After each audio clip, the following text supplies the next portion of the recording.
This is Rudo Radio coming to you from the 559.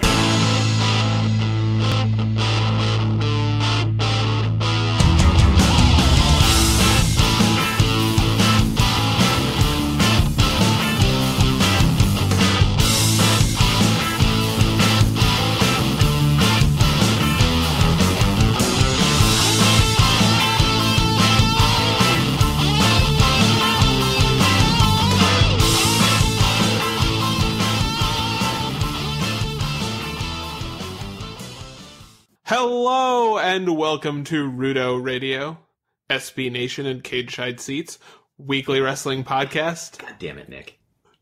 What? I wanted to remember my name. That was the important thing because I forgot it last week. Cage Side. Listen. Do you want me to do it again? No. I want everyone to know that this happened, and hopefully your shame will propel you to greatness next week. So what you're saying is, fuck it, we'll do it live. Oh, man, I'm glad that guy's unemployed. What a piece of shit. Speaking of no, that's not a very nice way to introduce our guest this week. Jesus Christ, man. Our guest this week is Dylan Roth of Hell Yeah Babies and Deadshirt.net. Dylan, how are you? I'm great. It's great to be here. Thanks, Nick. Thanks, Mark, for having me. So tell us a little bit about both Hell Yeah Babies and Deadshirt.net.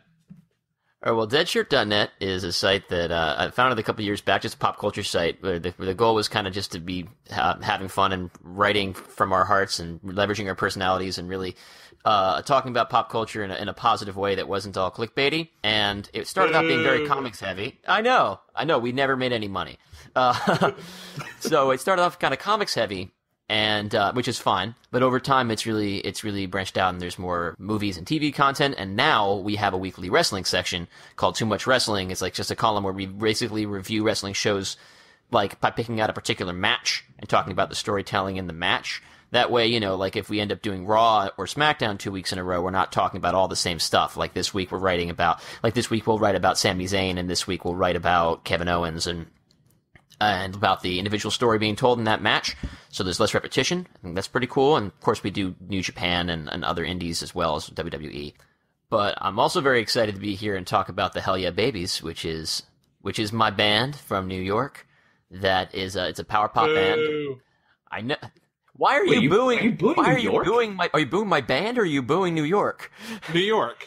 It's a terrible place to raise a family. Your band is wonderful.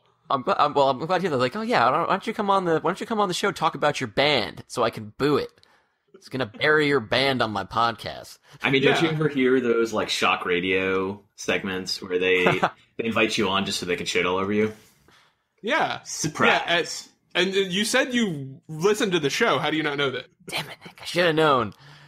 Anyway, oh God, I'm gonna hear a lot of damn it, Nicks, aren't I? Oh, it's going to be pretty much the whole show. If we had episode title, you do have episode titles, so this one's probably just "Damn It, Nick." It's very useful for listeners to pick it out from the group. But yeah, the Hell Yeah Babies were a pop rock band. I kind of think like we sound like Elvis Costello if Elvis Costello grew up listening to like Weezer in the darkness. But we're like kind of like a high energy, fun band, and we're idiots, but we have clever lyrics, do a lot of harmonies.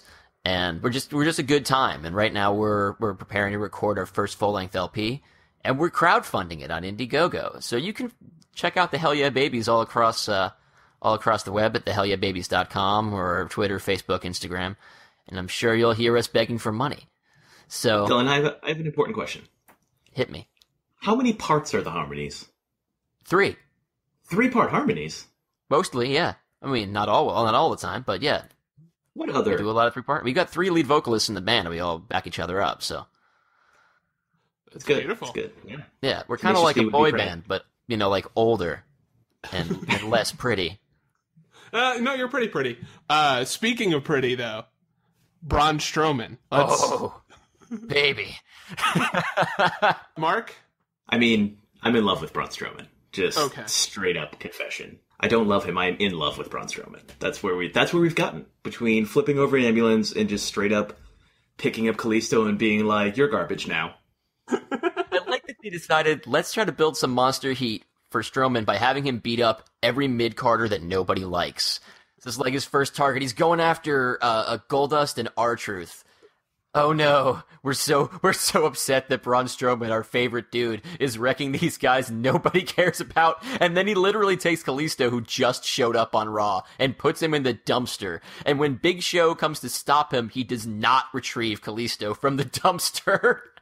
Well, to be fair, I mean, it is Kalisto. Roman Reigns is garbage. Now you are too, is one of the most beautiful things anyone has ever said. He's a poet. He really is. I just can't believe what an amazing main event match that was between like these two enormous dudes that if you don't know better, you think this is going to be a slow, low work rate match that's just going to be the kind of thing that Vince McMahon masturbates to and no one enjoys. But it was an amazing match. It was like a pay-per-view main event caliber match. If Big Show retired on this match, I think that no one would complain.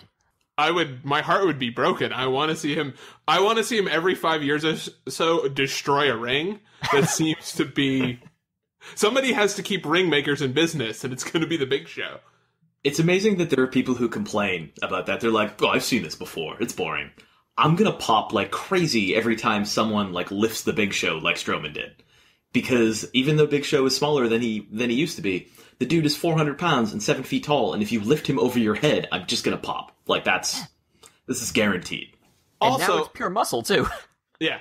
Oh, yeah, he looks great. And I think it's also important to note, this is a real distinction, and Mr. Brendan Stroud brought this up. He got up after destroying the ring and was like, I'm the winner. And everybody's like, yeah, you are. That was really impressive. Yeah, usually the ring wins. It's like baseball rules where, you crash into the wall always wins. Strowman was like, I defeated the ring. It's like he moved the wall back. It was. Yeah, I think he wins wrestling. Hopefully. I'm also interested to see, considering how much they seem to like Braun Strowman, how long they're going to keep Roman off of television. Are they also going to keep him off next week and maybe up until the pay-per-view? I feel like that would be the best indication of how strongly they feel about Braun Strowman going forward. Whether or not like he's going to be the guy Roman Reigns beats to beat Brock Lesnar, or if like he has to deal with Brock Lesnar with Braun Strowman after he beats Brock Lesnar. Like, I'm wondering if they're going to make him the final boss or the guy that eventually takes over for Roman Reigns. I mean, it feels like Braun is going to beat Roman, I assume in some kind of stipulation match that it's the John Cena special where he lost, but, it wasn't in a standard one-on-one, so, like, it half counts. But that lets, like, Roman stay Roman. And I was gonna say looking strong, but I don't feel like bad about it in a way where I wanted to say that derisively. But then then Strowman gets to face Lesnar at some point when Lesnar comes back from his like whatever part of his 9-month vacation he feels like coming back from. Well, you figured like they probably want to draw that out a little bit, right? Because that's like a SummerSlam match. That's a big 4 pay-per-view match, right? So maybe we'll get Braun versus Lesnar between now and then. And then we have to watch our baby boy get beat by a shark. I hope not. Like, oh, man, I understand, you want Lesnar to beat pretty much everyone, but, they already kind of blew it with Lesnar in terms of having someone defeat him and really get the rub from that. Because, like, Goldberg, great, that was a cool moment, but it doesn't do anything for the future. Having Strowman beat Lesnar, having a, seemingly regular human being not as far as like looking at him goes, but the way WWE treats their wrestlers who aren't like Lesnar and Goldberg and Undertaker and all that. Having someone like that beat Lesnar would be awesome. Yeah, he's still like a mortal. He's like Juggernaut. He's not quite like Galactus or something like that. Yeah, he's flipped an ambulance, and that's okay. But like Brock Lesnar still ripped a car door off and threw it at a fan, so... Yeah, like, you feel like he could have thrown the car if he really wanted to, but he didn't want to get in trouble, or more trouble than... It seemed like overkill, maybe. He did break the car basically in half by throwing 2 people on it, so... Oh, and remember that time he threw a table at people? Yes. Like a whole announcer's table at people. We need a match where Lesnar and Strowman don't actually attack each other. It's just like the Street Fighter stage where you beat up the cars and shit. It's just to see who can score the most Mortal points. Kombat. Or like Rampage, the video game, where they just get a building and whoever can destroy more of the building first wins that match. What a great promotional tie-in, because Dwayne Johnson is going to be in the movie of Rampage. Oh, Jesus H. They're making a movie of Rampage? It stars Dwayne Johnson, and I think, oh, geez, I've lost her name. She was the actress who played Moneypenny, if I'm not mistaken. Like, she's like a serious actress, but now, like, she's hit that strata where she gets to do, like, the fun science fiction roles and not risk losing. Wait. Yeah, they're talking about Naomi Harris, I think. That's good to know that Dwayne Johnson has found yet another franchise that he can latch onto and remake in his own image. That's... What next? Journey to the Center of the Earth is actually a really good movie. I'm just going to come out and say 2. Sorry, Journey to the Center of the Earth 2. As long as he stays away from WrestleMania 34 and keeps the number of flamethrowers to 0, he can do whatever he wants to Hollywood. I don't really care. Mark, he's going to bring out like 6 flamethrowers. It's going to be the most awesome shit ever. And then him, mark my words, him and the VD, Vin Diesel, going to bro out. Hard. They've buried the hatchet of like each other. Feud. Oh, have they? Yeah, and then Gronk's gonna come, and it's just gonna be a brotastic brobration. Well, now it's a party. Yeah. Well, it's always a wait. Just here's a question before we move on. Who brings the party more, Mojo or Gronk, or is it equal amounts, just different? Are you asking Dylan? Because I mean, I think you know my answer. I actually don't, Mark. I want to know your answer and then Dylan's. Okay, so it's Mojo. Like, this is actually proven. This is scientific fact. Oh, right, you told me on one of the TV shows, he ends up... Gronk's cruise was all Mojo bringing the party. Yep. Mojo is the party epicenter, and Gronk just kind of goes where the party is. So when one asks into the ether where the party at, you're actually looking for the exact coordinates of Mojo Rowley's location? Is that... Yeah, you just need someone to, like, put a pin in Google Maps and... that's where the party is. Dylan? Oh, there's no way I'm going to argue with that. And I remember you bringing that up on a previous episode. It's like, well, that doesn't surprise me, because it seems like Mojo's whole thing is that, like, so you think, like, if you're a professional football player, you're sort of perpetually in high school, right? What's the thing that you do? Oh, well, I play football, and everything else that happens around you is kind of just an accessory to playing football. Like, yes, I'm going to class, but mostly I'm here to play football, right? Yeah. Sure, that's not true everywhere. I mean, I went to like a suburban high school in New Jersey where, like, we won academic decathlons, but our football team sucked, and so for that, like, yeah, it was probably important that you still did good in class. But I mean, like, the cartoon caricature of like football in high school. So Gronk's thing is like, well, I play football, and Mojo's a buff theater kid. That's what wrestlers are at the end of the day, are like really fit theater kids. So how does... And theater kids love to party. I know this from firsthand experience. Them kids get after it. But it's like, well, how does Mojo keep his social strata up from being the buff theater kid that he gets to hang with, like, a Super Bowl champion? It was like, well, he brings the party. That's his value in the entourage. Do you think he has, like, a card that says that he hands out at parties, that he brings the party? Oh, if he doesn't, then we should make one for him. Oh, yeah, totally. Oh, we should have that on Cage Side. Photoshop Mojo Rowley's I Bring the Party business card. Mark, can you get on that as... I mean, it'll cost you. I don't just do things for free. Oh, okay. Where were we? Stop trying to take my art for nothing. diminish what it is I do. Oh, actually, I did want to talk about this. We've gotten kind of a little sideways. Mark, remember when I asked you last week whether or not the move to SmackDown would hinder Jinder? Did we say that it wouldn't? I think we were right. It has not hindered Jinder. I mean, it kind of escalated. It got real quick. We also talked about how the cool thing about SmackDown is, as long as it keeps being this land of opportunity and it's actually doing it instead of just saying it, which is such a WWE problem, then SmackDown will continue to thrive. And, man, they're really testing all of these theories. I was super excited that he was even... I did not expect him to win, but even in the parts where he didn't... Did anyone actually expect Hardbody Mahal to win? I'll tell you what, given that crew, I thought he actually had a better than average chance relative to the other people in the match. Like, the only person I could see beating him would have been Dolph Ziggler, I feel like. Maybe Sami Zayn, but it feels too early for Sami Zayn, so, like, it was... not Luke Harper. They're not going to go that quickly to the Randy Orton versus Luke Harper blow-off match. There were tag team partners like a couple weeks ago. I feel like Jinder made more sense. Maybe it was just retroactively, but while I was in the match, I was like, are they going to give this to Jinder? And then they gave it to Jinder. That whole the last 2 weeks on SmackDown have been kind of weird because it kind of feels like they have swapped the US and WWE belts in terms of where they belong on the card. Because the number one contenders match for the US title was a main event triple threat between AJ Styles, Baron Corbin, and Sami Zayn, which is a great match, right? And it's great that they elevated the US title. And then they did the number one contender for WWE on SmackDown this week, and it's like, wow, this is like the scrub team, right? Like, if you think about it, if Jinder and Kurt Hawkins sort of switched, if they were sort of the trade that was made between Raw and SmackDown, then if this match had taken place 2 weeks ago, Kurt Hawkins would have been in the six-pack for the WWE Championship contendership, right? Like, that's where it is in the card. But then they kind of flip the script on you, and Jinder ends up winning with the help of, I guess were those the Bollywood boys? Sure was. And of course, then they got to have their a really like uncomfortable xenophobic angle for him, where the guy who's complaining about not being accepted because Americans are racist is the villain, which WWE loves to pull and make it really unfun to watch. Well, who are the real racists, Dylan? Americans.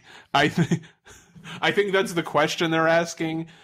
Yeah, no, that was bullshit. But I thought it was terrible and wonderful that they got people to boo the word diversity. That was... Oof, man. I mean, I have... Yeah, that was really... I have thoughts about that, too, where it's like, I really don't like that they did that. But at the same time, like, we're pretty terrible right now. So, okay, yeah. Let's just, whatever. Boo the guy. They have sort of the opposite story being told with Mustafa Ali on 205 Live. I mean, like, sort of as like a recurring thing about like his character. He made this big important face turn, like on the second episode of 205 Live in his home of Chicago. Thank you for giving me the chance to be who I am and not who so and so says that I should be. Not in a way of like specifically pointing at the company, but talking about the way that anybody other than the literal white meat babyface gets booked in WWE. And Mustafa is high-flying babyface fun dude. And then, of course, you have to do the exact opposite, really turned up to 11. That the way that you achieve heat in WWE and get fans to hate you is by talking about how many languages you speak. No, that worked out great for Cesaro. That was wonderful.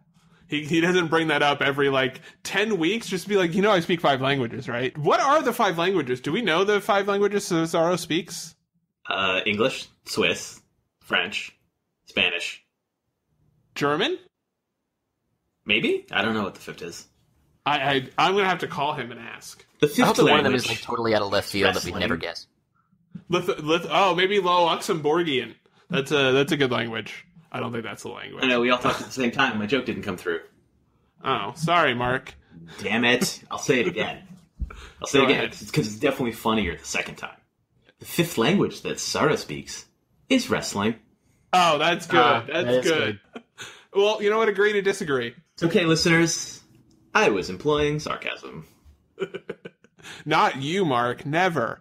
You actually brought up that you feel, speaking of non-sarcastic things you've said, which I took as sarcasm, you think Baron Corbin is doing better? Or were you just saying that the scuttlebutt is that he will be doing better than Braun Strowman? Yeah, the rumors going around right now are that, as much as WWE loves Braun Strowman, which they, obviously love Braun Strowman, they like Baron Corbin. Yeah, they do. That seems impossible to me, but... Does it? Who eliminated Braun Strowman in the Royal Rumble? Mark.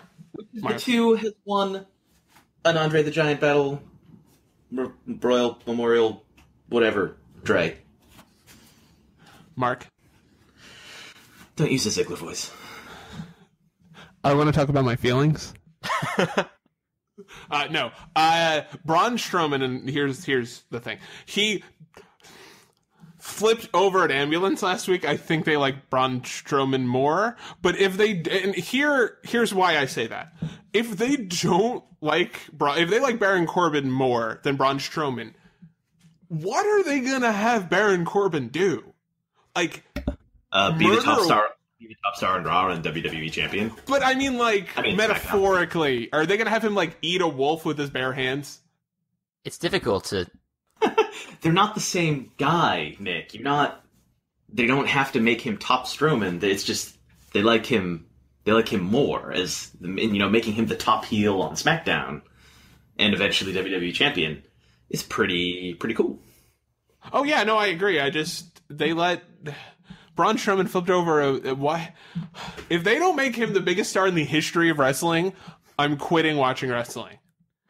Strowman and Corbin are sort of opposite characters, though, right? Because Corbin is very specifically, I don't give a shit. This is not what I really want to do. I'm just here to get paid. And when he's like, his gimmick is that he's a paycheck player, right? But Braun is like, he cares too much. He needs to compete and he needs to show off at all times. And he gets very emotional when he's not allowed to beat people up.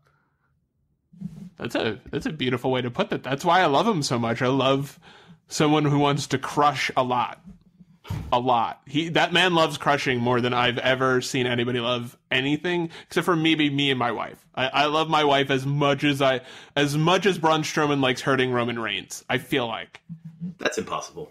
No, but I guess to Dylan's point with Baron, it feels like, and your point about the WWE, to him possibly getting the WWE title, is that title going to be that big of a deal at the end of the year? Or like Dylan said before, it feels weird that they had AJ Styles as the number one contender for the US title. They're obviously rehabbing all the horrible damage that Raw did to the United States Championship. And the quickest way for them to do that is to have their best wrestlers interested in it. Have AJ Styles, the guy that the SmackDown is now built around, fighting for it. Have Kevin Owens completely change what he's doing to package it around the title.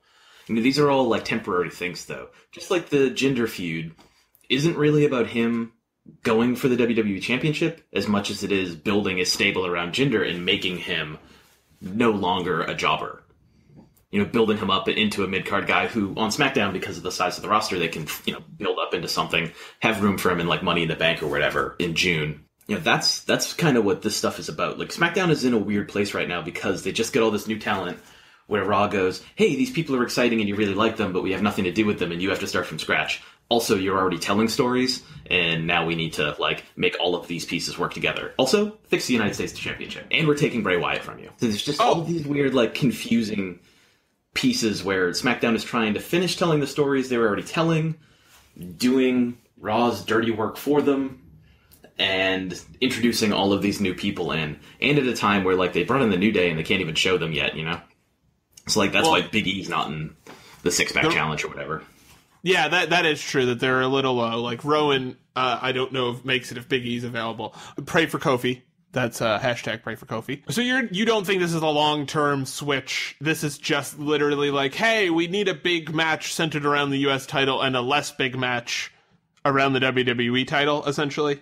Yeah, they just are serving different purposes, and I think setting someone significant up to go for the WWE Championship after, when you haven't even gone through Bray and Orton yet, which that's the awkwardness I'm talking about, where you have to clean up after Raw.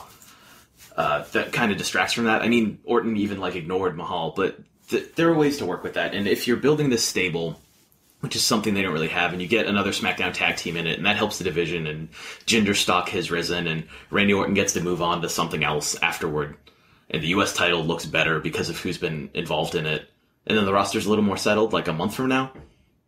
This all makes a lot more sense, and it's not so confusing, it's more just shit, this is how we have to do it. And basically, that all comes down to all the titles are in flux because a Brock Lesnar does not want to show up for work. Yeah. No, he's not contractually obligated to show up to work. There's a difference, guys.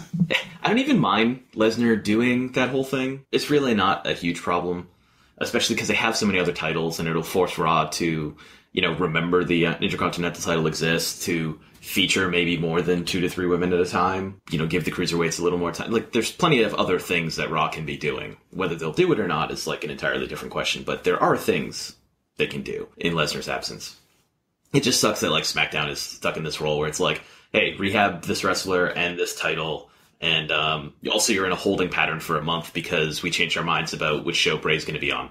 Yeah. Also, I want to talk about The Miz and Ambrose in a second. But is the House of Horrors match for the title, or is it just for somebody's immortal soul? I feel like I think they've been deliberately ambiguous about that, haven't they? It's for the title, but they're like de-emphasizing it because they wanted everyone to think about the spooky ghost house. Is this going to be some like final deletion shit, or is this going to be like pay-per-view? So it can't be. Do you think they're going to do something even like the Boiler Room Brawl? I don't know. What are they? I don't have a conception of what this match is going to be. They clearly don't seem to. I was going to say, do you think they do? They sent out surveys like last week being like, tell us what to make it. I have an idea. An electric chair in the middle of a cage. Just redo the Chamber of Heart. Doom. The Tower of Doom. Just redo that. Oh, man. Do you think they could do that? Do you think they have the license? Oh, yeah, they own WCW. Awesome. Do you think they have... They should just, show that match again. Not even... Wait, doctor the video so that Bray Wyatt's in it. I have to ask, Mark, for the sake of clarity. Are you talking about the Doomsday cage from Uncensored 1995? Or are you talking about the triple cage from Ready to Rumble, the WCW movie? No. I'm talking about the Tower of Doom, which was Uncensored 96, I think. Oh, yeah, no, that's I think we're talking about the same thing. Yeah, so you're talking about the 3 regular-sized cages stacked on top of each other for no fucking reason? Yeah, the one where the goal was to get out of the cages and onto the floor, and then for some reason half of the match took place on the floor, outside the cages, and then they went back in the cages. Listen, there were doors. Were they not going to use the doors? You're supposed to win. I've heard it both ways. I heard you win by... I don't know. I've watched that match like 15 to 20 times. I still don't understand anything that's happening. I wonder what it was like live. A nightmare.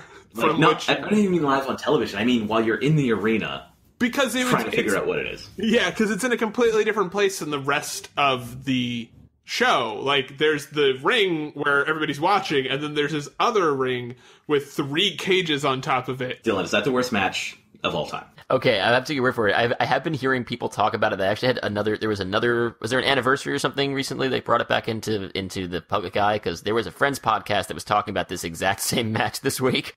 Oh, this week? No. Yeah, it was like 20 years ago. Yeah, it was around this time, but I believe Uncensored was in May every single year, because that's when you get the hot matches in the back of trucks. There's sometimes nickels and bags. I don't know. The WCW of the mid-90s was weird. I wanted to talk to Dylan and Mark about the rise of... You know what? Thank you for including me. The rise of wrestling in pop culture over the last couple of years and how it's hitting this weird place. But I wanted to start by talking about The Miz and Dean Ambrose's segment, because it feels like it touches on some of this, at least in the sense that it juxtaposes a particular idea of what a WWE superstar should look like in terms of, like, respect. It's almost like respectability politics attached to wrestling. And it feels weird for, like, The Miz to be lecturing Dean Ambrose, who, by pretty much any measure, is a much more successful performer right now, on what he should be doing to look like a WWE performer. It felt weird in the sense that, like, the John Cena shoot stuff, like, hit at some sort of truth, but I don't feel like that's the case with this Dean Ambrose stuff. I don't know. It seemed like a lot of people seemed to like what The Miz had to say and, like, how he said it, but it felt like they were trying to recapture what he had during the Cena feud. Am I alone in that? Gino Morasco brought up a good point, I think, which is that Ambrose all the time is just kind of... He seems so, like, goofy and aloof. And, like, both in the way he wrestles and just his actions in general. And Miz is kind of trying to, like, just poke him repeatedly so he can get through that. And Miz is able to bring out that other level of Ambrose where it's not... You know, that's not who he is. He's much more hardcore than that. He just kind of doesn't give a shit about, you know, what other people think of him. And not in the Baron Corbin way of, like, I don't need friends. You're all losers. Just he's a different kind of character who's just, like, here doing the thing that he loves and doesn't really need to prove himself to other people. But, Miz keeps needling him, so then Dean's going to prove himself with his fists. And that's the better version of Dean. And I'm in agreement. It feels... In other words, I guess what I'm asking is, do you think they're trying to get to this weird meta place with this, or do you think they're trying to play it much more closer to, I don't want to say kayfabe, but like they're talking more in storyline than in reality? Because like the John Cena thing felt like it was very actively a worked shoot. This feels like something they were like, hey, go out and say this. Yeah, I think this time around, like, I really do enjoy and appreciate when they throw in the Miz Cena feud was very much built on like a meta narrative and really playing with the audience's perceptions of both characters and what we know about their real life history and how they're perceived inside and outside of the company and stuff like that. And it's really cool when they're doing that. Honestly, I think this promo was about their outfits. I think this is strictly you're slob and I'm clean, and the fans we'll assume the fans are slobs and that they'll vote and they'll root for the slob over the snob. So there's our angle. Excuse to fight. Ring the bell. Okay, yeah, that's fine with me. I just don't want them constantly relying... Because The Miz is great at the worked shoot promo, but it also feels like they can't lean on it too heavy. He's not CM Punk. And it feels like they want him to be the, truth teller the way CM Punk is. And I just don't think that's ever going to work. Mark, what do you think? I mean, it depends on whether people believe what he's saying. That's really what it comes down to. I think there are enough people who are tired of Dean Ambrose's shtick that you can get it to work to a degree. It's really going to come down to the quality of the matches they put on, though, maybe more than the quality, like the pre-match theatrics that Cena and Miz are capable of. That's more the question with me in this, is will their actual ring work connect in the way that, in a way that matches up with the story they're trying to tell, which is not really a concern I had with Cena and Miz, because with that it just felt so real and mean, but also kind of honest at the same time. Part of the reason I wanted to bring this up was that I did think it was interesting that they did try to, at least in terms of talking to him directly about his flaws, it did seem like they were hitting at some sort of bigger truth about him being lazy is the wrong word, but like you said, the in-ring stuff for me with Dean Ambrose is the problem. It's just not where the talking before the fight stuff is, and even that can get kind of out there. But I guess my question would be: do we put too much on Dean Ambrose, or does Dean Ambrose legitimately not live up to his potential at this point? I think the goofy shit works with a very large segment of the audience, and so he keeps doing goofy shit. Yeah, I like when he's Looney Tunes. I like Bugs Bunny, Dean Ambrose. I think that's real cool. I think his debut on Raw during the shakeup, where he was acting like he could not tell that the Miz was not really John Cena. I enjoy that shit. I think that's really entertaining. But I do kind of agree with the perception that his in-ring is kind of lazy, that he's got a limited potential in a non-stipulation match. WrestleMania pre-show match was unworthy of being at WrestleMania. It was extremely unexceptional. And that's just a drag. When he was champion, there were cool stories being told, but the matches were cool because AJ Styles was in them. It was he brought out the best in Dean, but I think that he's getting boring in the ring, as he hasn't had anything new in a very long time. And at the same time, The Miz is getting very good. I'm interested to see where this goes, but I have one last question about Dean, which is this. Do we think he's ever going to reach the level that he needs to in the modern WWE, which puts an emphasis on the stuff that The Miz is talking about? Is he kind of lost at sea, or it is the weird universe that's building up around the WWE? And for instance, on Total Divas, he's really good on Total Divas. Will that help him become the kind of star they seem to want him to be? Is The Miz right that he's not the type of person that can be a star in the modern WWE? Which is to say, what's more important as the WWE becomes more and more involved in pop culture? Is it being able to project out a certain image of a WWE superstar the way that Cena and Miz and a couple of other and The Rock do? Or is it the in-ring performance? And in either direction, doesn't that kind of leave Dean Ambrose out and a couple of other guys out in the cold? Or is that just me? I don't think it's necessarily the case. I think when you have a roster as deep and rich right now as WWE has, it's important to have a little something for everybody, especially when you're trying to reach a mass audience. it's important to hit a lot of different buttons. Like Dean Ambrose is outrageously popular on Tumblr, for example. That's not the case for every great in-ring worker in the company, but there's a segment of fans who watch for him and love the things that he does. And so to say that he has to kind of become closer to what some other superstar on the roster is doing, I think maybe detracts. Like, even though, like, I've admitted, like, I'm a little tired of his in-ring, but his character is entertaining, and people who are watching for that, they're going to keep watching for that. And if he becomes something else, then either someone else needs to fill that role, or some people are going to stop watching. And Mark, you've talked about Total Divas, him specifically on Total Divas in the past. Like, is that the Dean Ambrose we should be looking at in terms of, like, his out-of-the-ring persona? The, like, him going shopping with Renee Young for a new suit? I mean, it's pretty much him. You know, he's just goofy and doing whatever it is Dean Ambrose wants to do. Like, he got Renee's mom shit-faced when he met her. Because Renee was, like, worried that she wasn't going to like him or whatever, and then, you know, they essentially went out and, like, did a bunch of shots and just did a bunch of goofy shit, and she's like, this is the greatest man you've ever met, Renee. Yeah, he really is. No, because that segment, I just watched the one where he picks out the suit. You can tell why those moments, why he's such a big star. Because he is. Forbes came out with a list of the top earners, and he was fifth. And he was basically the third out of the guys that are full-timers. It really genuinely surprised me. He seems to be very successful. And it seems like they're doing something right with him. He's either selling a crazy amount of merchandise because of the Tumblr fandom, and also when I was at the show, there was an entire contingent of people chanting "We love Ambrose" throughout the entire show.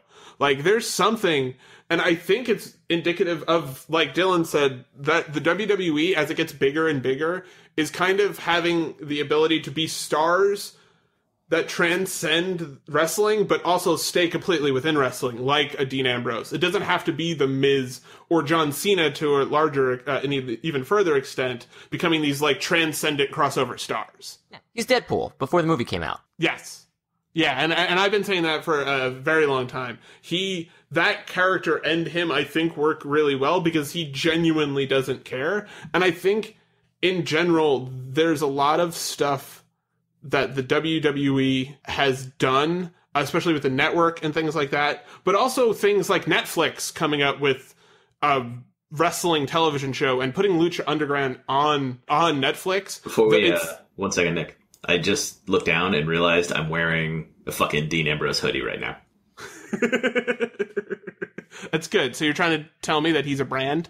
He is. I mean, it's not even, like, his gear, all the stuff in the shop is just wretched.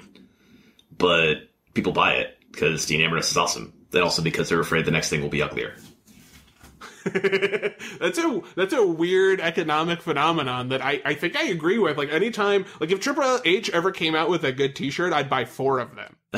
I gotta make these last, man. And I am interested in Dean Ambrose as a case study going forward for something Dylan and I have talked about a bunch off mic, which is this, like, the WWE in particular, but wrestling in general, has kind of entered the zeitgeist in a way that feels even different than it did during, like, the rock and wrestling era. Like, it feels like there's this entire generation of people who are wrestling fans, who are in a lot of creative stuff. And there's really high-quality wrestling going on at the same time. So you have this thing where people are like, oh, come watch a wrestling show. And people aren't like, that's stupid. They're like, oh, Kendall Jenner wore a NWO t-shirt, it might not be that bad, and then they watch and they're like, oh, this isn't terrible.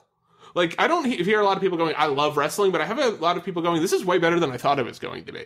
I mean, we had Charlotte Wilder on, and then she watched WrestleMania, and she's like, holy shit, all of this makes sense, and I love it. Yeah, it really seems like there's reached a point now where there's at least not, like Nick was saying, immediate disgust at the idea. Like, I really do think that this current rise culturally of pro wrestling is very similar in parallel to comics and comics culture in, like, the end of the last decade, where because of a few important cultural touchstones for everyone, like, for instance, for the comics world, I think it's not isolated to, but is codified in the summer that Dark Knight and Iron Man came out, right? And all of a sudden there was like a much larger interest, and before you know it, every pop culture site or publication had a section for comics when they wouldn't have dreamed of doing so before. Like maybe when, like during the rise of like Vertigo and stuff like that, they might have had one for Comics Lit. But for like pop comics, right? Suddenly it became a thing that you see people wearing, everyday people wearing Green Lantern t-shirts. I mean, maybe some of that's Big Bang Theory, and I hate that to death, but like, now you have, like Nick was saying, there's the Gorgeous Ladies of Wrestling show about to come to Netflix. There's a wrestling-based sitcom there's a wrestling-based sitcom that Dwayne The Rock Johnson is going to be producing for Fox. And, you know, not like it's a glowing, shining moment, but there's also a Lexi Alexander movie coming out about the Chris Benoit murder, which is not a thing that's going to make people want to watch wrestling, but it is like here's more things about wrestling out in the real world, right? Like, it's not just a little pocket the way that comics culture used to be and the way that wrestling culture has been since the Attitude Era ended. I think your touchstone point is really important too, and like I'm evidence of that working, where I didn't really read comics. I used to when I was younger, and then it just was like, wow, this is really convoluted and expensive, and I don't feel like doing this. I'm going to go play video games or something. And then, you know, the Marvel Cinematic Universe started, and it's like, here, guys, here's one universe that we're not resetting, where everything's tied together, and it's all you have to follow. And it just made this ability, you know, it was kind of like a launch point for me. And I was like, hey, these movies are good. And then I really started to get into it. And man, now, like, I didn't give a shit about Captain America. And then, like, I'm just a huge Captain America fan now.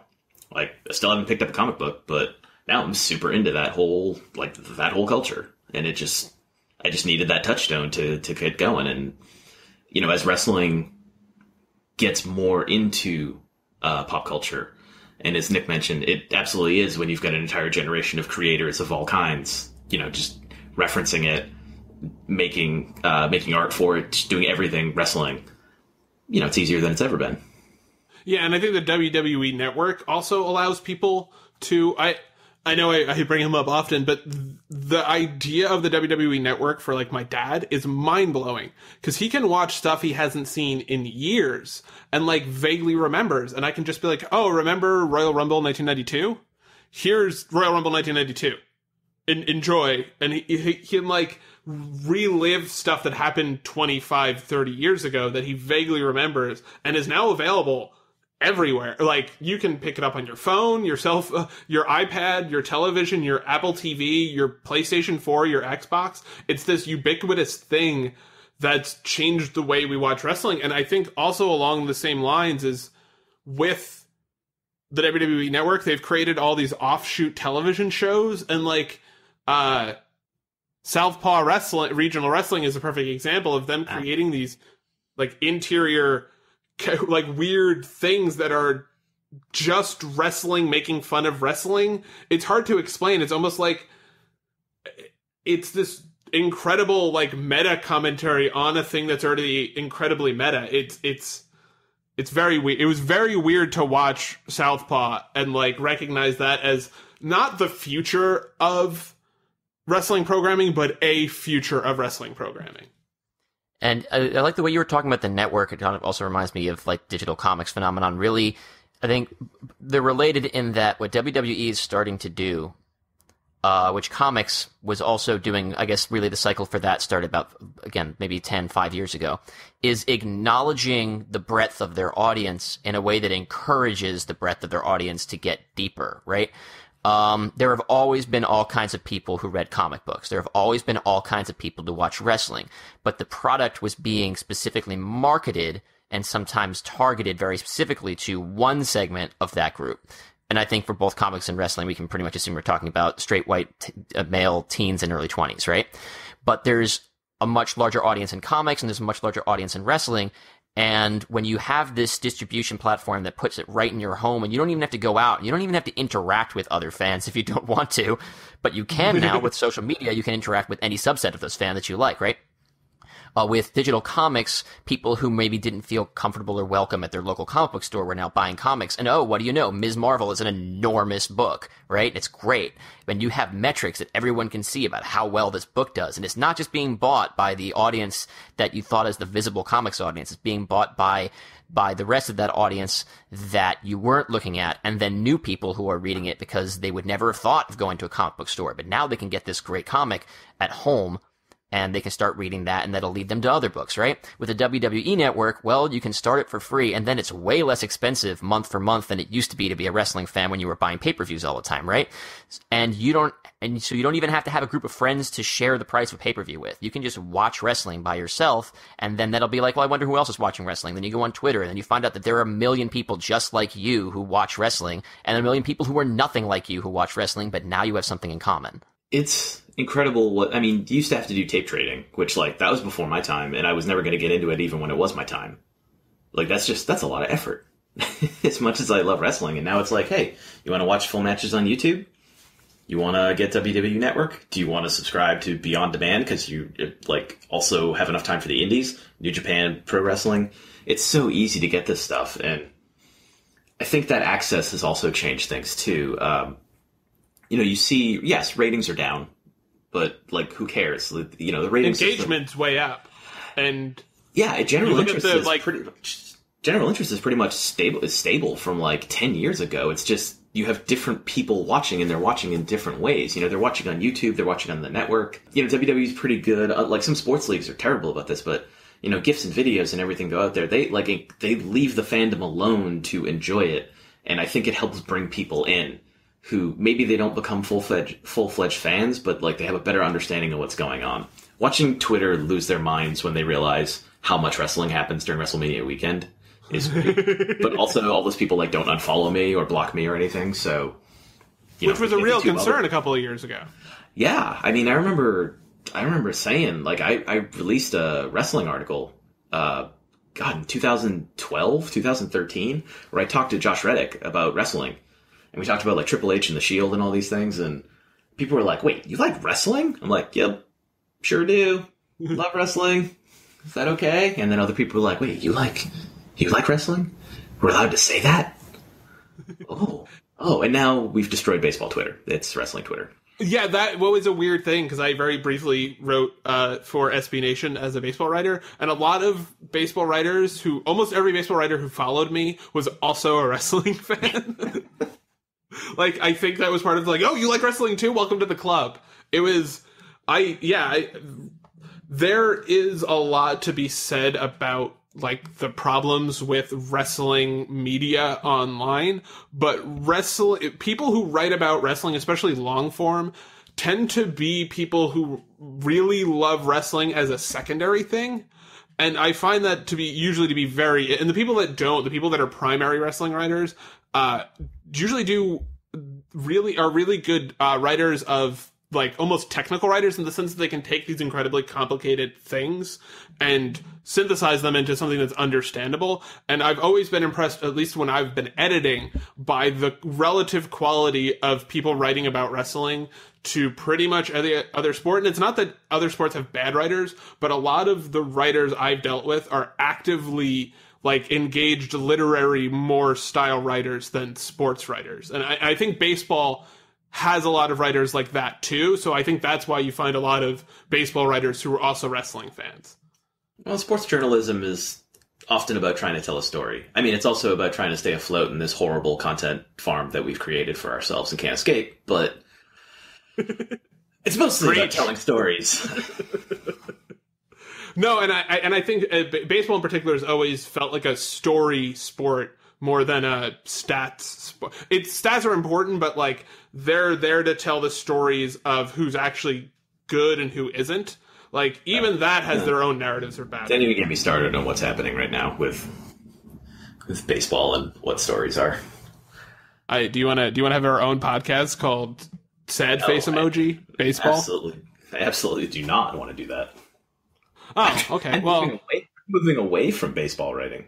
It's funny, there almost seems like there are as many, if not more, parallels between writing about wrestling as there are with writing about comics, because with comics you're also really a lot of times writing about this meta narrative, about the intent of not just the author, but like, what does this mean for the business? Like, why is this character getting a push in this book? Does it have to do with a movie that's coming out? Does it have to do with who has the rights to what characters? All right, well, what does this creator seems to have different intentions for this character than this creator does? And this artist is in the doghouse with this publisher. And it's like really similar to the way that we talk about booking in wrestling. And I almost feel like that intent of the author business makes it more like writing about a serial publication than it is about writing about shoot sports. Because with shoot sports, you know what everyone's intention is. It's win the game. And that's not to shit on sports writing. It's like I don't know anything about it because I don't watch a lot of real sports because I'm a fucking nerd. But it seems as if it's almost, I think when a lot of people write about wrestling, yes, you can talk about the individual match, but a lot of the conversation ends up being about why this, why now, why this person. It's something that almost begs a critical eye to be able to write about with any kind of fluency. Like, you have to be thinking about what you're writing and not just writing for the sake of writing.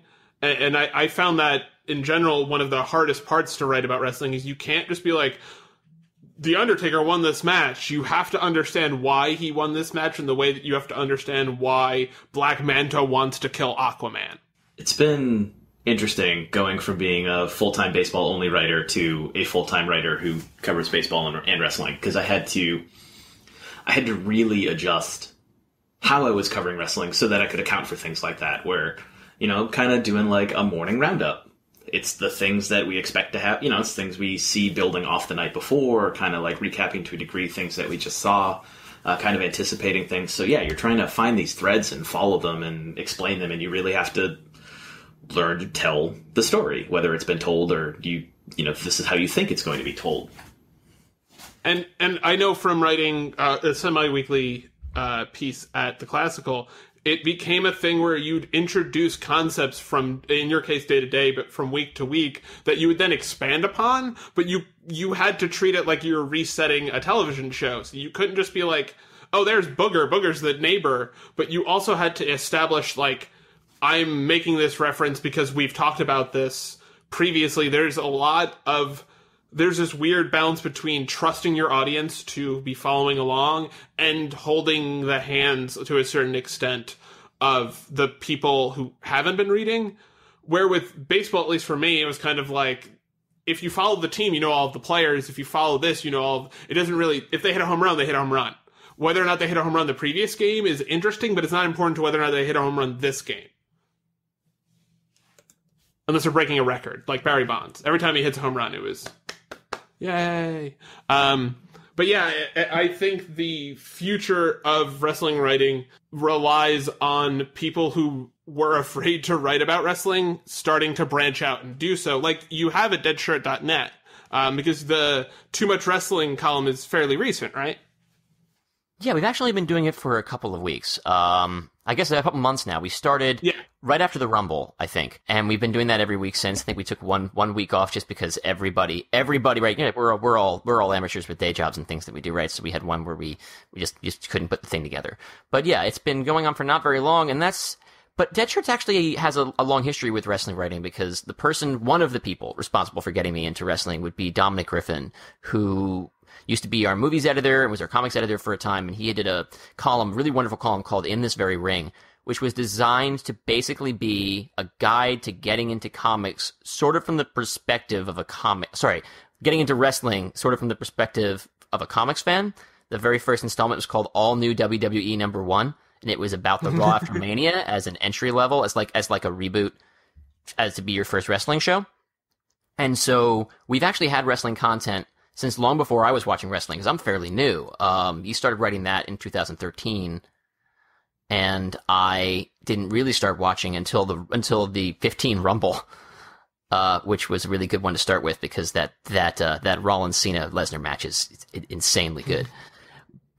But yeah, like now we have regular wrestling content. Doomsday, you mean? Yeah, and that flying elbow that's from Seth Rollins over to the table. Like, yeah, I know this is a thing that happens a lot in wrestling, but as the person watching his very first pay-per-view, that was the moment I fell in love with wrestling, and it was like, I need a Seth Rollins t-shirt. I need to see everything that he does. So I guess before we get to navel-gazing on professional wrestling writing and the future of it, Dylan, where can we find you on the internet? You can find me at Dylan Roth, that's DYLANROTH, on Twitter. You can find the Hell Yeah Babies at thehellyeahbabies.com or at Hell Yeah Babies on Twitter, or you can search the Hell Yeah Babies on any of your social media platforms. And you can find me at deadshirt.net, that's DEADSHIRT.net, as in you're a red shirt and you're dead. Nerd. Hey, Mark. What did I tell you? You can find me on Twitter at Marc_Normandin, that's MARC. You can read my wrestling writing every weekday at cagesideseats.com.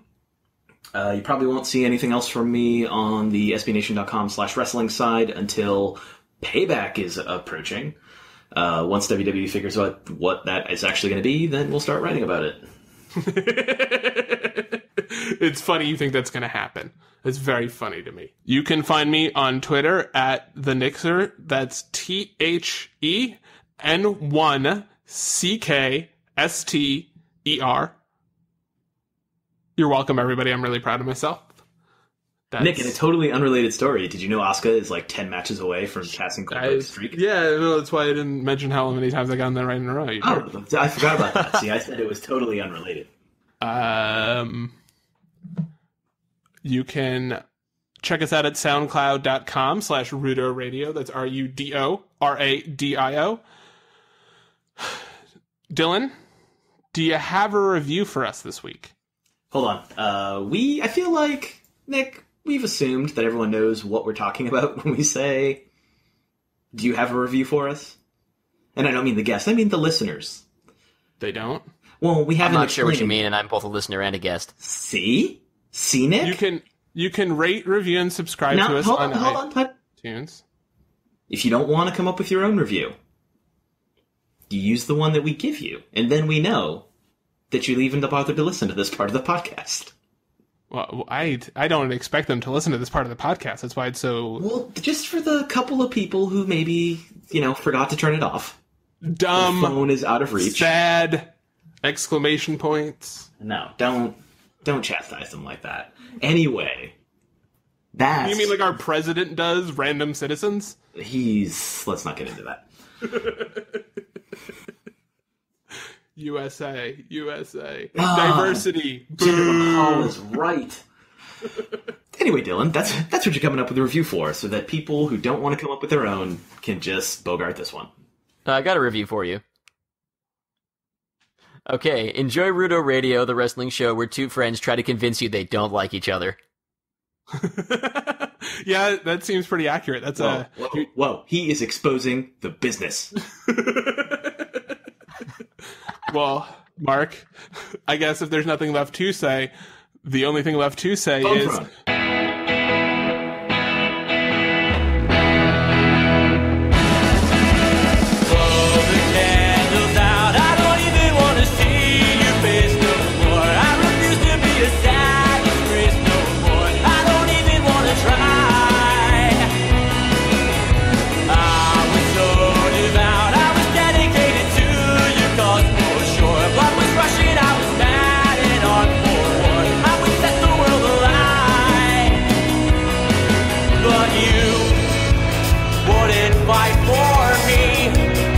You'd rather wait and see how long I stay content to be your soldier. Let's live your dawn of war. Hang my leash on the door. Let the revolution work your will, and that's all I'm good for.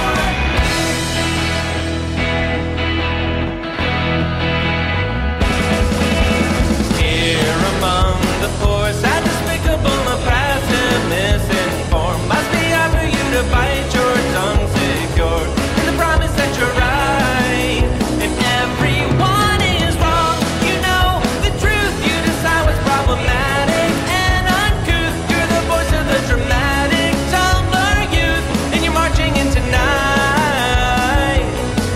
Oh, I'm not qualified to sin. You're second in